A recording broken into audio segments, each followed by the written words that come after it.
हरे कृष्णा, जय श्री हरि, जय बृहस्पति देव। प्रिय श्रोतागण, आज बृहस्पतिवार के दिन सुनेंगे बृहस्पतिवार संपूर्ण व्रत कथा। इस कथा को पठन तथा श्रवण मात्र से भक्त के सभी मनोकामनाएं पूर्ण होती हैं, घर में सुख समृद्धि का वास होता है। तो आइए पूरी श्रद्धा और भक्ति के साथ सुनते हैं बृहस्पतिवार संपूर्ण व्रत कथा। तो प्रेम से बोलिए बृहस्पति भगवान की जय। जय श्री हरि। पौराणिक कथा के अनुसार प्राचीन समय की बात है। भारतवर्ष में एक राजा राज्य करता था। वो बड़ा ही प्रतापी और दानी था। वह नित्य प्रति मंदिर में भगवत दर्शन करने के लिए जाता और ब्राह्मणों और गुरु की सेवा किया करता। उसके द्वार से कोई भी याचक निराश होकर नहीं लौटता। वह प्रत्येक गुरुवार को व्रत रखता एवं पूजन करता, गरीबों की सहायता करता। परंतु यह सब बातें उसकी रानी को बिल्कुल अच्छी नहीं लगती थी। वह न तो व्रत करती और न ही किसी को एक भी पैसा दान में देती थी। वह राजा से भी ऐसा करने को मना किया करती थी। एक समय की बात है, राजा शिकार खेलने के लिए वन को चले गए। घर पर रानी और दासी थी। उस समय गुरु बृहस्पति साधु का रूप धारण करके राजा के दरवाजे पर भिक्षा मांगने के लिए आए। साधु ने रानी से भिक्षा मांगी तो वह कहने लगी, हे साधु महाराज, मैं इस दान पुण्य से तंग आ गई हूँ। इस कार्य के लिए तो मेरे पति ही बहुत हैं। अब आप ऐसी कृपा करें कि सारा धन नष्ट हो जाए तथा मैं आराम से रह सकूं। साधु रूपी बृहस्पति देव ने कहा, हे देवी, तुम तो बड़ी ही विचित्र हो। संतान और धन से कोई दुखी नहीं होता, इसको सभी चाहते हैं। पापी भी धन और पुत्र की इच्छा करता है। अगर तुम्हारे पास धन अधिक है तो भूखे मनुष्यों को भोजन करवाओ, प्याव लगवाओ, ब्राह्मणों को दान दो, धर्मशाला बनवाओ, कुआं, तालाब, बावड़ी, बाग, बगीचे आदि का निर्माण कराओ तथा निर्धन कुंवारी कन्याओं का विवाह करवाओ। साथ ही यज्ञ करो। इस प्रकार के कर्मों से आपके कुल का और आपका नाम परलोक में भी सार्थक होगा एवं तुम्हें स्वर्ग की प्राप्ति होगी। परंतु रानी साधु की इन बातों से खुश नहीं हुई। उसने कहा, हे साधु महाराज, मुझे ऐसी धन की आवश्यकता नहीं है जिसे मैं अन्य लोगों को दान में देती फिरूं, जिसको रखने और संभालने में भी मेरा सारा वक्त निकल जाए। साधु ने कहा, हे देवी, यदि तुम्हारी ऐसी ही इच्छा है तो जैसा मैं तुम्हें बताता हूँ वैसा करना। बृहस्पतिवार के दिन आंगन को गोबर से लीपना और अपने केशों को पीली मिट्टी से धोना। केशों को धोते समय स्नान करना। राजा से कहना कि वो हजामत कराए। भोजन में मांस मदिरा खाना। कपड़े धोबी को धोने के लिए देना। इस प्रकार 7 बृहस्पतिवार को करने से तुम्हारा सारा धन नष्ट हो जाएगा। यह कहकर साधु महाराज रूपी बृहस्पति देव अंतर्ध्यान हो गए।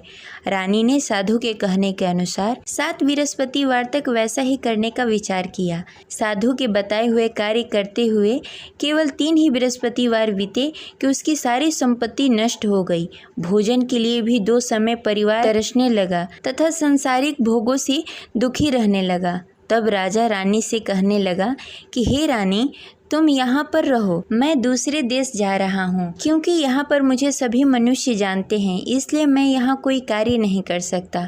मैं अब परदेश जा रहा हूँ, वहाँ कोई काम धंधा करूँगा, शायद हमारे भाग्य बदल जाए। ऐसा कहकर राजा परदेश को चला गया। वो वहाँ जंगल से लकड़ियाँ काट कर लाता और शहर में बेचता। इस तरह जीवन व्यतीत करने लगा। इधर राजा के बिना रानी और दासी दुखी रहने लगी। किसी दिन भोजन मिलता और किसी दिन जल पीकर ही रहना पड़ता। एक दिन रानी और दासी को भोजन किए बिना 7 दिन व्यतीत हो गए। तो रानी ने अपनी दासी से कहा, हे दासी, यहाँ पास के नगर में मेरी बहन रहती है। वह बड़ी ही धनवान है। तुम उसके पास जाओ और वहाँ से 5 सेर बेजल मांग के लाओ, जिससे कुछ समय के लिए गुजारा हो जाएगा। दासी रानी की बहन के पास गई। रानी की बहन उस समय पूजा कर रही थी। बृहस्पतिवार का दिन था। दासी ने रानी की बहन से कहा, हे रानी, मुझे आपकी बहन ने भेजा है, मुझे 5 सेर बेजल दे दो।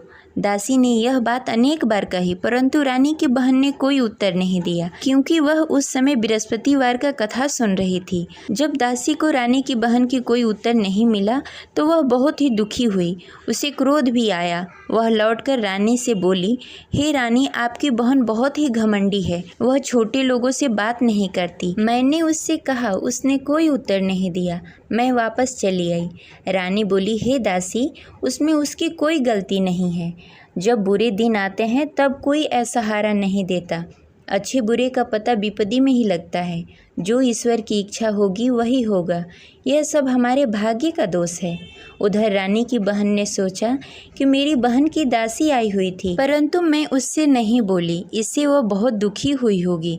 अतः कथा सुन बृहस्पति भगवान का पूजन समाप्त करके अपनी बहन के घर गई और कहने लगी, हे बहन, मैं बृहस्पतिवार का व्रत कर रही थी, तुम्हारी दासी हमारे घर आई थी, परंतु जब तक हम कथा सुनते हैं तब तक हम लोग न उठते हैं न किसी से बातें करते हैं, इसलिए मैं नहीं बोली। कहो दासी क्यों गई थी? रानी बोली, बहन, हमारे घर अनाज नहीं था। वैसे तुमसे कोई बात छिपी नहीं है, इस कारण मैंने दासी को तुम्हारे पास 5 सर बेजल के लिए भेजा था। रानी की बहन बोली, बहन देखो, बृहस्पति भगवान सबकी मनोकामनाएं पूर्ण करते हैं, देखो शायद तुम्हारे घर में कहीं अनाज रखा हो। यह सुनकर दासी घर के अंदर गई, वहाँ से उसे एक घड़ा बेजल का भरा हुआ मिल गया। उसे बड़ी हैरानी हुई क्योंकि उसके एक एक बर्तन देख लिया था। उसने बाहर आकर रानी को बताया। दासी अपने रानी से कहने लगी, हे रानी देखो, वैसे हमको जब अन्न नहीं मिलता तो हम रोज ही व्रत करते, अगर इनसे इस व्रत की विधि और कथा पूछ ली जाए तो हम भी इस व्रत को किया करेंगे। दासी के कहने पर रानी ने अपनी बहन से बृहस्पतिवार के व्रत के बारे में पूछा। उसकी बहन ने बताया, हे रानी बहन, बृहस्पतिवार को सूर्योदय से पूर्व उठकर स्नान आदि से निवृत्त होकर बृहस्पतिवार का व्रत करना चाहिए, लेकिन उस दिन सिर नहीं धोना चाहिए। बृहस्पतिवार के व्रत में चने की दाल और मुनक्के से विष्णु भगवान और केले के वृक्ष की जड़ की पूजन करनी चाहिए तथा दीपक जलाएं। उस दिन एक ही समय भोजन करें, भोजन पीले खाद्य पदार्थ का करें तथा कथा सुनें। इस प्रकार करने से गुरु भगवान प्रसन्न होते हैं और अन्न पुत्र धन देते हैं। इस प्रकार व्रत और पूजन की विधि बताकर रानी की बहन अपने घर को लौट गई। रानी और दासी दोनों ने ही निश्चय किया कि वे बृहस्पति भगवान का पूजन जरूर करेंगी। 7 दिन बाद जब बृहस्पतिवार आया तो दोनों ने व्रत रखा। घुड़सार में जाकर चना और गुड़ बीन लाई तथा उसकी दाल से केले की जड़ में विष्णु भगवान का पूजन किया। अब भोजन कहाँ से आए? दोनों बड़ी ही दुखी हुई, परंतु उन्होंने व्रत किया था, इस कारण बृहस्पति देव भगवान प्रसन्न थे। वे एक साधारण व्यक्ति के रूप में 2 थालों में सुंदर पीला भोजन लेकर आए और दासी को देकर बोले, हे दासी, यह भोजन तुम्हारे और रानी के लिए है, तुम दोनों करना। दासी भोजन पाकर बड़ी ही प्रसन्न हुई और रानी से बोली, रानी जी भोजन कर लो। रानी को भोजन आने के बारे में कुछ पता नहीं था, इसलिए वह दासी से बोली, जा तू ही भोजन कर ले, क्योंकि तू हमारी व्यर्थ में हंसी उड़ाती है। दासी बोली, एक व्यक्ति अभी भोजन देकर गए हैं। रानी कहने लगी, वह भोजन तेरे लिए दे गए होंगे, तू ही भोजन कर ले। दासी ने कहा, वह व्यक्ति हम दोनों के लिए भोजन की थाली लेकर आए हैं, इसलिए मैं और आप दोनों ही साथ भोजन करेंगी।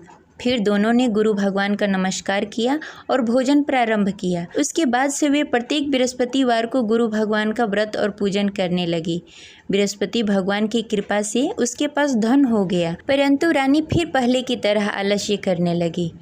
तब दासी बोली, देखो रानी, तुम पहले भी इस प्रकार का आलस करती थी, तुम्हें धन को रखने में कष्ट होता था, इस कारण सभी धन नष्ट हो गए। अब गुरु भगवान की कृपा से धन मिला है तो फिर तुम्हें आलस्य होता है। बड़ी मुसीबतों के बाद हमने यह धन पाया है, इसलिए हमें दान पुण्य करना चाहिए।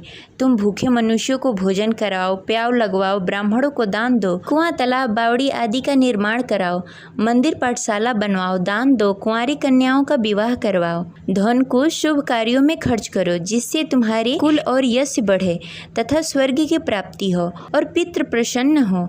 दासी की इन बातों को मानकर रानी ने इसी प्रकार का कार्य करना प्रारंभ कर दिया, जिससे उसका काफ़ी यश फैलने लगा।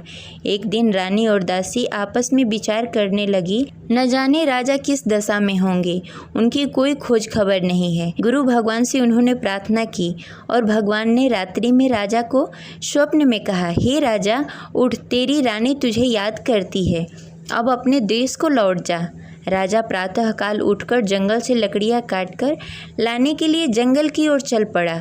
जंगल में गुजरते हुए वह सोचने लगा, रानी की गलती से कितने दुख भोगने पड़े। राजपाट छोड़कर जंगल में आकर रहना पड़ा। जंगल में लकड़ियां काटकर उन्हें बेचकर गुजारा करना पड़ा। उसी समय उस जंगल में बृहस्पति देव साधु के रूप में प्रकट हुए और राजा से पूछने लगे, हे लकड़हारे, तू इस सुनसान जंगल में किस चिंता में बैठा है, मुझे बताओ। यह सुनकर राजा के नेत्रों में जल भर आया और साधु की वंदना कर बोला, हे प्रभु, आप सब कुछ जानते हैं। इतना कहकर राजा ने साधु को अपनी संपूर्ण कहानी सुनाई। महात्मा तो स्वभाव से ही दयालु होते हैं। वे राजा से बोले, हे राजा, तुम्हारी रानी ने बृहस्पति देव के प्रति अपराध किया था, जिसके कारण तुम्हारी यह दशा हुई। अब तुम किसी प्रकार की चिंता मत करो, भगवान तुम्हें पहले से भी अधिक धन देंगे। देखो, तुम्हारी पत्नी ने बृहस्पतिवार का व्रत करना प्रारंभ कर दिया है। अब तुम भी बृहस्पतिवार के दिन व्रत रखो। चने की दाल और गुड़ जल के लोटे में डालकर केले के पत्ते में विष्णु भगवान का पूजन करो। फिर कथा कहो या सुनो, भगवान तुम्हारी सब मनोकामनाएं पूर्ण करेंगे। साधु को प्रसन्न देखकर राजा बोला, हे प्रभु, मुझे लकड़ी बेचकर इतना पैसा भी नहीं बचता जिससे भोजन करने के उपरांत कुछ बचा सकूं। मैंने रात्रि में अपनी रानी को व्याकुल देखा। मेरे पास कोई साधन नहीं जिससे समाचार जान सकूं। फिर मैं बृहस्पतिवार की कौन सी कहानी कहूँ या सुनूं, मुझको तो कुछ भी मालूम नहीं है। साधु ने कहा, हे राजा, तुम किसी बात की चिंता मत करो। बृहस्पतिवार के दिन तुम रोजाना की तरह लकड़ियाँ लेकर शहर जाओ। तुम्हें रोज से दुगना धन प्राप्त होगा, जिससे तुम भली भांति भोजन कर लोगे तथा बृहस्पति देव की पूजा सामग्री भी लेकर आओगे। बृहस्पति देव की कथा इस प्रकार है। प्राचीन काल में एक बहुत ही निर्धन ब्राह्मण था। उसके घर में कोई संतान नहीं थी। वह नित्य प्रति पूजा पाठ करता, परंतु उसकी स्त्री बहुत ही मलिनता के साथ रहती। वह न स्नान करती, न ही किसी देवता का पूजन करती। प्रातःकाल उठते ही सर्वप्रथम भोजन करती, बाद में कोई अन्य कार्य करती। ब्राह्मण देवता बहुत ही दुखी रहते थे। पत्नी को बहुत समझाते, किंतु उसका कोई परिणाम नहीं निकलता। भगवान की अनुकंपा से एक समय ब्राह्मण की पत्नी गर्भवती हुई और 10वें महीने एक सुंदर कन्या को जन्म दिया। निर्धन ब्राह्मण कन्या के जन्म से बहुत दुखी हुआ। धीरे धीरे ब्राह्मण की कन्या बड़ी होने लगी। बचपन से ही उस कन्या की रुचि भगवान विष्णु की पूजा में थी। वह प्रातः उठती, स्नान ध्यान करती, उसके बाद भगवान विष्णु की पूजा करती और मंदिर में जाती। बृहस्पतिवार को व्रत करके विधि विधान पूर्वक पूजा पाठ करती। पूजा पाठ के बाद वह पढ़ने के लिए पाठशाला जाती। घर से चलते समय वह मुट्ठी भर जौ साथ में लेकर जाती और पाठशाला के रास्ते में थोड़ी थोड़ी जौ गिराते जाती। जब पाठशाला से लौटकर आती, जौ के दाने सोने में बदल जाते। लड़की सभी सोने के दाने बीन लाती। एक दिन जब वह सोने के दानों को साफ कर रही थी, तो उसकी माँ ने कहा, बेटी, सोने के दाने साफ करने के लिए सोने का सूप भी होना चाहिए। अगले दिन बृहस्पतिवार था। उसने भगवान बृहस्पति देव की पूजा करते हुए प्रार्थना की, हे भगवान, यदि मैंने आपका व्रत विधि विधान से किया हो तो मुझे सोने का सूप दे दो। भगवान बृहस्पति देव ने उसकी मनोकामना पूरी करने का वचन दिया। पाठशाला से लौटते समय उसने रास्ते में सोने का सूप पड़ा हुआ मिला। घर लौटकर सोने का सूप अपनी माँ को दिखाकर वह सोने के दाने साफ करने लगी। उसी समय नगर का राजकुमार उसके घर के पास से गुजर रहा था। उस सुंदर लड़की को सोने के सूप में जौ साफ करते देख राजकुमार उस पर मोहित हो गया। राजकुमार ने अपने पिता से उस लड़की से विवाह करने की इच्छा प्रकट की। तो राजा ने ब्राह्मण को महल में बुलाकर राजकुमार से उसकी लड़की के विवाह की बात कही। ब्राह्मण तैयार हो गया। धूमधाम से उस लड़की का विवाह राजकुमार से हो गया। दुल्हन बनकर ब्राह्मण की लड़की महल में चली गई। लड़की के चले जाने से ब्राह्मण फिर से निर्धन हो गया। उसे कई कई दिनों तक बिना भोजन के रहना पड़ा। बहुत दुखी होकर ब्राह्मण एक दिन अपनी लड़की के पास गया। अपने पिता से निर्धनता का समाचार सुनकर उसे बहुत सारा धन देकर पिता को विदा किया। उस धन से ब्राह्मण का कुछ दिनों तक आराम से गुजारा हुआ, लेकिन जल्द ही फिर भूखों मरने की हालत हो गई। ब्राह्मण अपनी लड़की से धन लेने के लिए फिर महल में पहुंचा। लड़की ने पिता की बुरी हालत देखकर कहा, पिताजी, आखिर आप कब तक मुझसे धन लेकर जीवन व्यतीत करेंगे? आप कोई ऐसा उपाय क्यों नहीं करते जिससे आपका घर धन धान से भर जाए? ब्राह्मण ने कहा, मैंने तेरी माँ को बहुत समझाने की कोशिश की, पर उसकी समझ में कुछ नहीं आता। उसकी फुहरता नष्ट हो तब तो घर की निर्धनता दूर हो। तब कुछ सोचकर लड़की ने पिता से कहा, पिताजी, आप कुछ दिनों के लिए माँ को मेरे पास छोड़ जाओ। तब कुछ सोचकर ब्राह्मण ने पत्नी को लड़की के पास महल में छोड़ दिया। लड़की ने अपनी माँ से कहा, माँ तुम कल प्रातः उठकर स्नान आदि करके भगवान विष्णु की पूजा करना। पूजा करने से तुम्हारी निर्धनता अवश्य दूर हो जाएगी।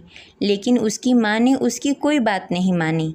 तब क्रोधित होकर लड़की ने अपनी माँ को एक कक्ष में बंद कर दिया। सूर्योदय के समय माँ को उठाकर जबरदस्ती उसे स्नान आदि करवाया। फिर मंदिर में ले जाकर भगवान बृहस्पति देव की पूजा करवाई। कुछ दिनों तक ऐसा करने से माँ की बुद्धि में कुछ परिवर्तन हुआ और वह स्वयं बृहस्पतिवार का व्रत रखने लगी। उसके व्रत करने से ब्राह्मण के घर की निर्धनता दूर हो गई और भगवान विष्णु की अनुकंपा हुई और दोनों पति पत्नी धन संपत्ति पाकर आनंद पूर्वक जीवन व्यतीत करते हुए विष्णु धाम को चले गए। लकड़हारा बने राजा ने उस साधु से भगवान विष्णु देव की यह कथा सुनकर बृहस्पतिवार का व्रत करना शुरू कर दिया और भगवान विष्णु की पूजा करने लगा। उस दिन से उसके सभी क्लेश दूर हो गए। लेकिन अगले बृहस्पतिवार को कामकाज में अधिक व्यस्त होने के कारण उसने भगवान बृहस्पति देव का व्रत नहीं किया। भगवान बृहस्पति देव लकड़हारे से क्रोधित हो गए और उसे भूल की सजा दी। उस दिन नगर के राजा ने नगर में घोषणा करके सबको सूचित किया कि प्रत्येक नागरिक मेरे महल में भोजन करने आए। जो नहीं आएगा उसे अपराधी मानकर भारी दंड दिया जाएगा। लकड़हारा बने राजा ने उस नगर के राजा की घोषणा तो सुनी, लेकिन जंगल से लकड़ी काटकर लाने और उसे बेचने में देरी हो जाने के कारण वह समय पर महल में भोजन करने नहीं पहुंच सका। अतः राजा के सैनिक लकड़हारे को पकड़कर महल में ले गए। राजा ने उसे महल के एक कक्ष में बैठाकर भोजन कराया। उस कक्ष में एक खुट्टी पर रानी का सोने का हार लटका हुआ था। लकड़हारा अकेला उस कक्ष में भोजन कर रहा था। तभी उसने एक आश्चर्यजनक घटना देखी। देखते ही देखते वह खुटी हार को निगल गई। थोड़ी देर बाद जब राजा ने हार को गायब देखा तो लकड़हारे को कारावास में डाल दिया। लकड़हारा मन ही मन अपने भाग्य को कोसने लगा। तभी उसे जंगल में मिले साधु का स्मरण हुआ।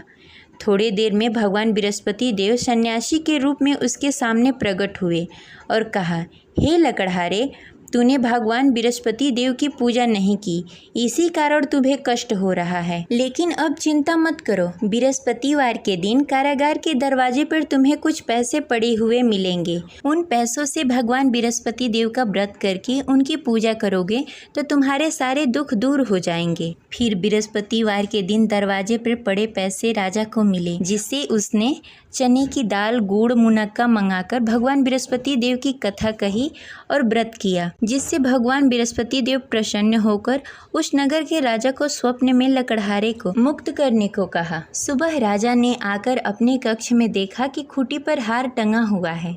राजा ने लकड़हारे को मुक्त कर दिया, उसे धन और आभूषण देकर विदा किया। लकड़हारा बना राजा उस नगर से चलकर अपने नगर की तरफ चल दिया। जब राजा अपने नगर में पहुंचा तो उसने देखा उस नगर में कुएं, धर्मशाला, बाग बगीचे देखकर बहुत प्रसन्न हुआ। राजा ने किसी से पूछा, ये कुएं, धर्मशाला किसने बनवाए? सबने उसे बताया कि ये सब रानी और दासी ने बनवाए हैं। राजा जब महल में पहुंचे तो रानी ने उनका भव्य स्वागत किया। तब राजा ने निश्चय किया कि सप्ताह में एक बार तो सभी बृहस्पतिवार का व्रत तथा पूजन कर सकते हैं, परंतु मैं प्रतिदिन व्रत किया करूँगा तथा दिन में 3 बार कथा कहूँगा। अब राजा हर समय दुपट्टे में चने की दाल बांधकर रखते तथा दिन में 3 बार बृहस्पतिवार का कथा कहते। कुछ दिनों के बाद राजा को अपनी बहन की याद आई। एक दिन घोड़े पर सवार होकर राजा अपनी बहन से मिलने के लिए चल दिया। अभी राजा नगर के बाहर ही पहुंचा था कि उसने देखा कि कुछ लोग एक 100 को ले जा रहे हैं। राजा को स्मरण हुआ कि आज उसने किसी को बृहस्पतिवार का व्रत कथा नहीं सुनाया। राजा ने उन लोगों से रोककर कहा, भाइयों, आप 100 ले जाने से पहले मुझसे बृहस्पतिवार का कथा सुन लो। लोगों ने राजा पर क्रोधित होते हुए कहा, तुम पागल तो नहीं हो? लेकिन कुछ बड़े बुजुर्ग लोगों ने कहा, अच्छा भाई, तुम साथ में चलते चलते अपनी कथा भी सुनाते रहो। राजा ने चलते चलते आधी ही कथा सुनाई थी कि 100 हिलने लगा। राजा की पूरी कथा समाप्त होते ही 100 उठकर बैठ गया। लोगों ने हैरानी से दांतों तले उंगली दबाई और अगले बृहस्पतिवार को भगवान बृहस्पति देव का व्रत करने व कथा सुनने का निश्चय कर लिया। अब घोड़े पर सवार होकर राजा चलते हुए एक किसान के पास पहुंचा। किसान अपने खेत में हल चला रहा था। राजा ने कहा, अरे भाई, मुझसे बृहस्पतिवार का कथा सुन लो। किसान झुंझलाकर बोला, अरे भाई, देख नहीं रहे, जितनी देर मैं तुम्हारी कथा सुनूंगा उतनी देर में तो पूरी खेत में हल चला लूंगा। राजा निराश होकर चला गया। तभी किसान का बैल लड़खड़ा के गिर गया और किसान के पेट में भी जोरों से दर्द होने लगा। जब उसकी पत्नी वहां आई तब उसने पूछा कि क्या हुआ। किसान ने घुड़सवार की पूरी कहानी सुनाई कि पत्नी दौड़ती हुई राजा के पास पहुंची और हाथ जोड़कर बोली, भैया, मैं तुम्हारी कथा सुनने के लिए तैयार हूँ। राजा ने उसके साथ खेत पर पहुंचकर बृहस्पतिवार की कथा सुनाई। तभी बैल भी उठकर खड़ा हो गया और किसान के पेट का दर्द भी तुरंत ठीक हो गया। राजा वहां से अपने घोड़े पर सवार होकर अपने बहन के घर पहुंचा। तब राजा की वहां बहुत आव भगत हुई। अगले दिन सुबह उठकर राजा ने देखा घर के सभी लोग भोजन कर रहे हैं। किसी भूखे को बृहस्पतिवार का कथा सुनाए बिना राजा कभी भोजन नहीं करता था। उसने बहन से कहा, बहन, क्या घर में कोई ऐसा व्यक्ति है जिसने भोजन नहीं किया हो? उसकी बहन ने बोला, भैया, हमारे घर तो क्या, आपको पूरे नगर में कोई ऐसा व्यक्ति नहीं मिलेगा जिसने सुबह सुबह भोजन नहीं किया हो। तब राजा ने बहन के घर से निकलकर उस नगर में बिना भोजन किए हुए व्यक्ति की तलाश करनी शुरू की। एक गडेरिये के घर में उसका बेटा बीमार होने के कारण भूखा रह गया था। राजा ने उसको जाकर बृहस्पतिवार का कथा सुनाया। कथा सुनते सुनते गडेरिये की बेटे की बीमारी भी ठीक हो गई। सबने राजा की बहुत प्रशंसा की। एक दिन राजा ने अपनी बहन से कहा, बहन, अब हम अपने घर जाना चाहते हैं, तुम भी हमारे साथ चलो, कुछ दिन वहाँ रहकर लौट कर आना। राजा की बहन ने अपनी सास से पूछा तो सास ने ताने देते हुए कहा, बहू, मायके जाना हो तो अकेली जाना, मेरे पोतों को लेकर नहीं जाना। तुम्हारे भाई की कोई संतान नहीं है, कहीं तुम्हारी भाभी मेरे पोतों को भी जादू टोना न कर दे। दूसरे कक्ष में बहन की सास की बातें सुनकर राजा दुखी मन से अकेले ही अपने नगर को लौट गया। रानी ने राजा से कहा, आप तो अपनी बहन को साथ लाने गए थे, फिर बहन को साथ क्यों नहीं लेकर आए? तब राजा ने दुखी होते हुए कहा, रानी, हम निसंतान हैं, इसलिए कोई हमारे घर आना पसंद नहीं करता। रानी ने राजा को समझाते हुए कहा, मैं बृहस्पति देव ने सब कुछ दिया है, अब भगवान बृहस्पति देव हमें संतान भी अवश्य देंगे। बृहस्पतिवार को विधि पूर्वक व्रत करते हुए राजा और रानी ने भगवान बृहस्पति देव से संतान के लिए प्रार्थना की। कुछ दिनों के बाद ही रानी गर्भवती हो गई। 10वें महीने रानी ने एक सुंदर बालक को जन्म दिया। राजा रानी जीवन पर्यंत बृहस्पतिवार का व्रत करते रहे। उनके घर में धन धान्य की वर्षा होती रही। इस तरह अनंत पूरक जीवन यापन करते हुए राजा रानी भगवान बृहस्पति देव की अनुकंपा से मोक्ष को प्राप्त हो गए। बृहस्पतिवार को विधि पूर्वक व्रत करके जो स्त्री पुरुष भगवान विष्णु की पूजा करते हैं उनकी सभी मनोकामनाएं पूर्ण होती है। जय बृहस्पति देव। इस प्रकार यह कथा संपन्न हुई। आशा करते हैं आपको अच्छी लगी होगी। तो इस वीडियो को ज़्यादा से ज़्यादा लोगों को शेयर करें और इस चैनल को सब्सक्राइब करके बेल आइकन को प्रेस कर लें। मिलते हैं अगले वीडियो में, तब तक के लिए हरे कृष्णा। जय बृहस्पति देव।